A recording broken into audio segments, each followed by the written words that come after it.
On a ici une histoire qui est assez déroutante.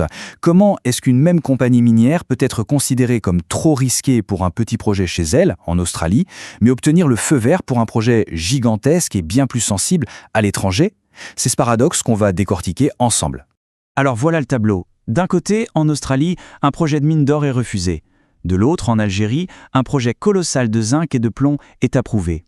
Et au cœur de ces deux décisions qui semblent totalement contradictoires, on trouve une seule et même entreprise, Terramin. C'est là que tout commence. Pour bien saisir l'enjeu en Algérie, il faut d'abord faire un détour par l'Australie. C'est là-bas qu'un premier, disons un signal d'alarme, a été tiré sur un projet qui, bien que plus modeste, a été examiné de près et finalement stoppé net.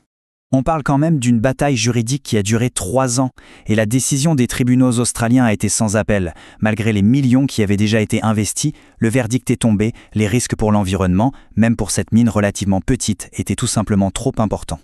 Alors forcément, avec son projet phare en Australie qui est complètement bloqué, une question essentielle se pose. Dans quel état financier se trouve l'entreprise Terramine? Il est temps de faire une petite radiographie de ses comptes. Pour bien comprendre, il faut savoir que Terramine est ce qu'on appelle dans le jargon une société minière junior. Qu'est-ce que ça veut dire? Eh bien concrètement, ça veut dire qu'elle se concentre surtout sur l'exploration, elle n'a pas de revenus stables issus d'une mine déjà en activité, ce qui la rend par définition très fragile financièrement. Et là, attention, cet avertissement est particulièrement lourd de sens. Il ne vient pas d'un opposant au projet ou d'un critique externe, non. Il vient des propres auditeurs financiers de Terramine. Ce sont eux qui parlent d'une incertitude significative quant à la survie même de l'entreprise. Et ce chiffre, il parle de lui-même. 100 000 $ australiens. C'est tout ce que l'entreprise avait en liquidité disponible. Pour une compagnie minière, c'est extrêmement peu. Donc la situation est vraiment précaire. Non seulement l'entreprise a très peu d'argent en caisse, mais en plus, suite à la décision de justice, elle a dû acter une perte sèche de plus de 15 millions de dollars sur cet actif australien. C'est un revers financier considérable.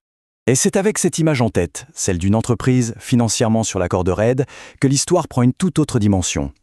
On se tourne maintenant vers l'Algérie, où Terramine s'est lancé dans un pari, un pari autrement plus risqué. Ce tableau résume tout le paradoxe. Le projet australien, avec un risque acide jugé faible et sans protection internationale particulière, est refusé. Et le projet algérien, qui va générer 52 millions de tonnes de déchets rocheux, qui présente un risque acide élevé et qui est situé en plein sur une zone humide protégée par un traité international, celui-là est approuvé. C'est assez incroyable.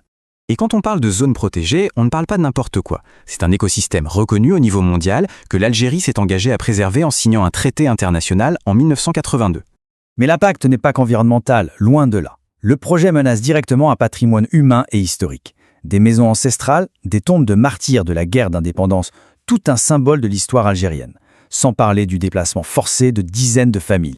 Alors, face à toutes ces contradictions, l'analyse du rapport de l'organisation Tafeluit se termine sur 4 questions fondamentales. 4 questions clés qui, pour l'instant, restent sans réponse. La première interrogation, elle est de bon sens. Pourquoi est-ce qu'on confie un projet décrit comme stratégique à une petite société junior en grande difficulté financière plutôt qu'un grand groupe minier, un acteur majeur avec les reins beaucoup plus solides?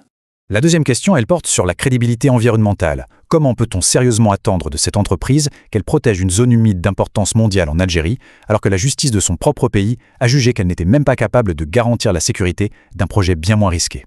Ensuite, il y a la question de l'argent. En cas de problème, de pollution, qui paye?